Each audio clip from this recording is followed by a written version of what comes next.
Assalamualaikum warahmatullahi wabarakatuh, and very good day to everyone. Today, I will present my paper.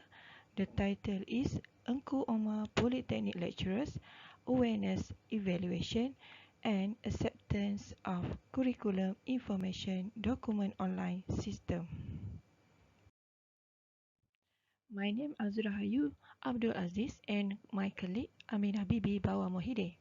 We are from Department of Information and Communication Technology, Ungku Omar Polytechnic, Ipoh.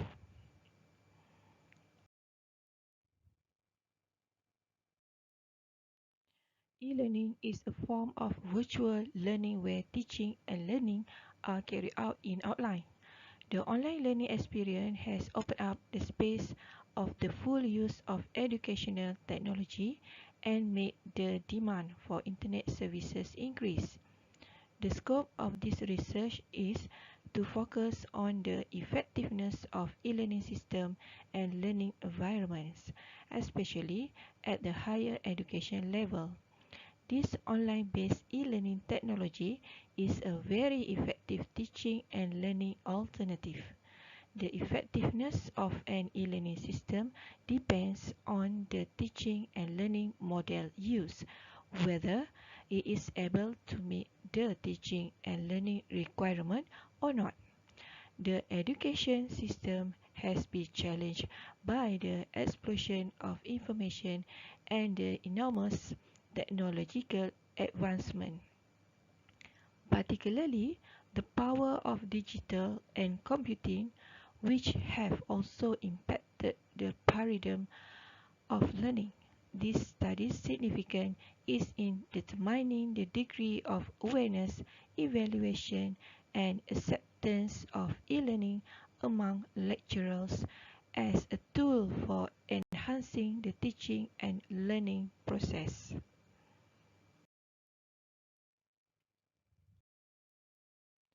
Higher education institutions now use a wide variety of electronic learning tools or e-learning. Although lecturers and students do not have to physically be present in the classroom for teaching and learning process, this does not imply that the learning process will be ineffective and negatively impact the standard of education.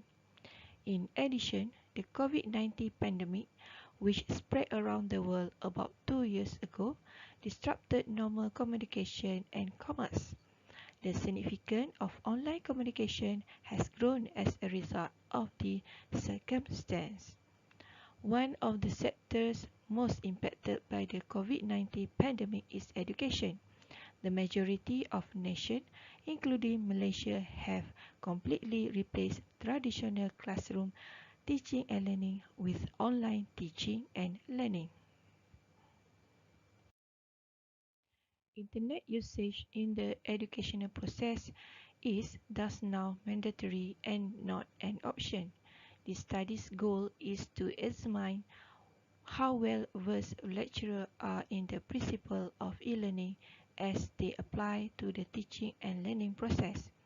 In contrast, the research is interested in how the readiness of self-directed learning and e-learning comprehension relate in terms of the lecturer's evaluation component. The study's ultimate goal is to determine whether lecturers are content with e-learning in general. The following are the research questions that will be studied in this research, which are: first, the level of self-directed learning readiness of lecturers in making e-learning as part of the new teaching aids in their teaching and learning process. Second, the level of understanding about the CIDOS e-learning concept. Third, the level of understanding regarding their responsibility as lecturers in the implementation of CIDOS e-learning. And four, the factors that affect the implementation of CIDOS e-learning. For the research objectives are: firstly, identify the level of awareness of lecturers toward at the use of CIDOS at Ungku Ungku Omar Polytechnic. Secondly, identify the level of acceptance of lecturers towards the implementation of CIDOS at Ungku Omar Polytechnic. And thirdly, identify the level of acceptance of the use of CIDOS among Ungku Omar Polytechnic lecturers. Two types of data that will be collected are primary data and secondary data. Primary data will be collected using a survey as a data collection method. A set of structured questionnaire will be prepared for the selected respondent. Meanwhile, secondary data will be collected from print media such as books, magazines, journals, and the internet.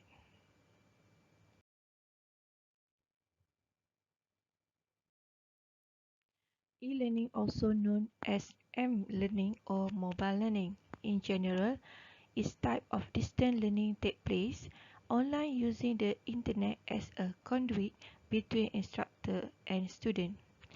E-learning is still mostly unheard of as novel strategy in Malaysian education, especially in the context of teaching education. Most definitions of e-learning emphasize the type of technology and pedagogy used at the national and international level. The type of technology in question refers to computers, CD-ROMs, electronic devices, and the internet. CIDOS, short form for Curriculum Information Document Online System, is a type online learning management system. The web-based learning management system is an internet application program that is quickly being adopted by computer software providers and academic institutions as a foundation for the execution of e-learning initiatives. CIDOS allows lecturers to post notes, exercises, quizzes, tests, and assignments, review student work, administer online tests, and facilitate online forums or discussion with students. While the CIDOS perform the role of the student, it allows students to download notes, tutorial, and assignment, upload assignment to be sent to lecturers, perform tests online at the predetermined time period, and students are also allowed to participate in discussion or forum organized by lecturers. The biggest issue in Malaysia is access to ICT, which 83% of people in rural regions and 60% of individuals in urban areas regard as prohibitively expensive. Half of Malaysia's 1.5 million internet users reside in Selangor and the Federal Territory. Due to this circumstance, there is a sizable digital gap in Malaysian culture. Users may experience problems with a poor access line or no connection to the internet. Access barriers to digital services were categorized into four, namely mental access. This explains the lack of basic digital experience due to a lack of interest other than in uninteresting new technology. Second, material access. Describe the lack of access due to the lack of equipment and services such as computer hardware and networks. 3. Access to skill. This explains the lack of digital skill due to user-unfriendly technology and a lack of education, training, or social support.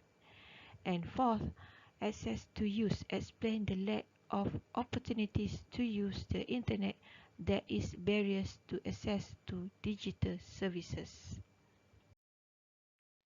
Teaching and learning material have high costs for either telecommunication, infrastructure, hardware or software. As a result, the difficulties associated with the cost of materials or infrastructure are also highlighted. The cost of fixing a broken computer should also be taken into account because one original piece of software is only allotted for one computer. The required software must be original and cannot be obtained from the regular market or be pirated. Additionally, our nation is dealing with the problem of computer labs that are either incomplete or finished but unsafe to use. Due to the exorbitant cost of the government tenders used to build this computer lab, the situation is extremely detrimental and wasteful. The results of previous studies show that the facilities of information and communication technology used by educators are high, but the frequency of educators using the facilities and equipment of information and communication technology that have been provided in the teaching and learning process is moderate. While the internet connection experiencing interruption is the main constraint to the needs and use of information and communication technology in the teaching and learning process. This situation creates problem for the activity of obtaining teaching and learning materials online. Issues involving lecturers not applying knowledge gained during the courses attended, as well as not making enough preparation due to increased workload and insufficient time, also have an impact on the implementation of e-learning in Malaysia. They need to equip themselves with up-to-date knowledge and access to technology, as well as quality teaching materials. In addition, lecturers need to have different learning style for students in order to attract more attention and interest. Almost all higher education institutions, 87.5%, that have an e-learning policy have their respective implementation plans and require the use of e-learning among their lecturers and students. One half or four higher education institutions have had their e-learning policy in place for more than 3 years. Three have had it for 3 years, and one has had it for less than a year. The amount of time spent online at home by grade youth between the age of 12 and 18 is insufficient to satisfy learning goals because it is low. Internet usage is a significant social and economic stratification indicator. The main causes of students not having access to the internet at school are typically familial ones, such as lower level of education, lack of personal computers, living in remote places, or inadequate information and communication technology skills. The elements influencing how well e-learning technologies are used by students in higher education institutions are examined. In order to observe and assess the efficiency of the use of e-learning system in their learning process, the students were chosen at random from among those enrolled in diploma and degree granting courses. For this study, four-factor response and satisfaction, learning outcomes and achievement, comfort with online learning technology, and engagement and involvement were chosen as variables. It was discovered that responsiveness and happiness, learning outcomes and achievement, and student comfort level with online learning technology are all significantly influenced by how effective e-learning is. The variable of involvement and participation have no appreciable impact on the student's e-learning platform. To overcome this problem, they suggest that higher education institutions interested in introducing this e-learning system focus on the aspect of student response and satisfaction. E-learning also needs to focus on e-learning outcomes and student achievement. Each educational institution also needs to study other issues that are common to students in the use of e-learning technology before assessing whether students are comfortable with the application of the e-learning system.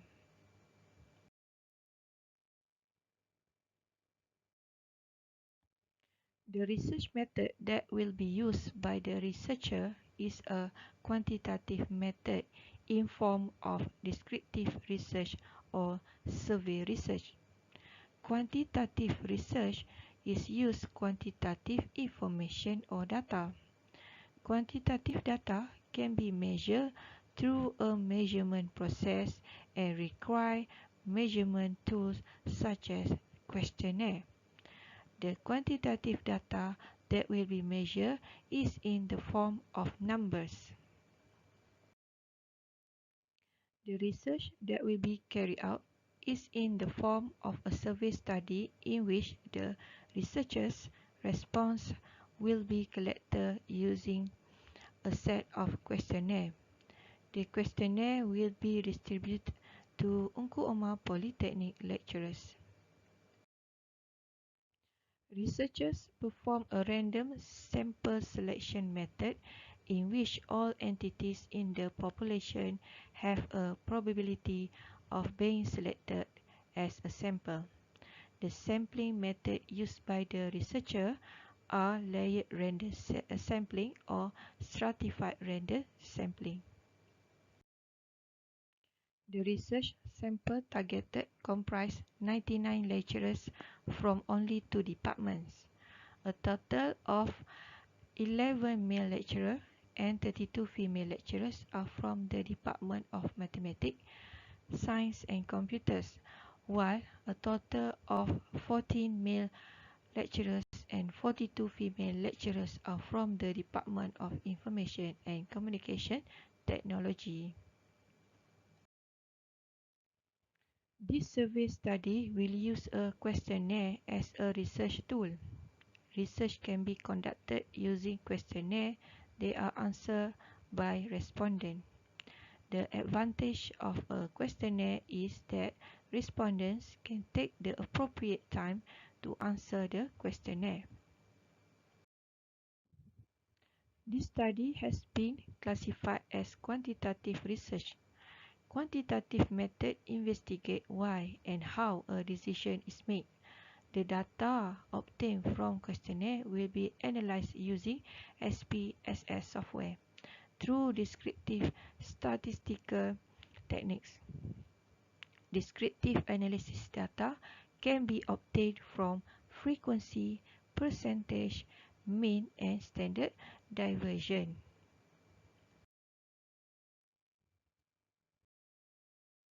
In general, it anticipates that this study will be able to gauge the degree of lecturers' familiarity with the CIDOS e-learning concept.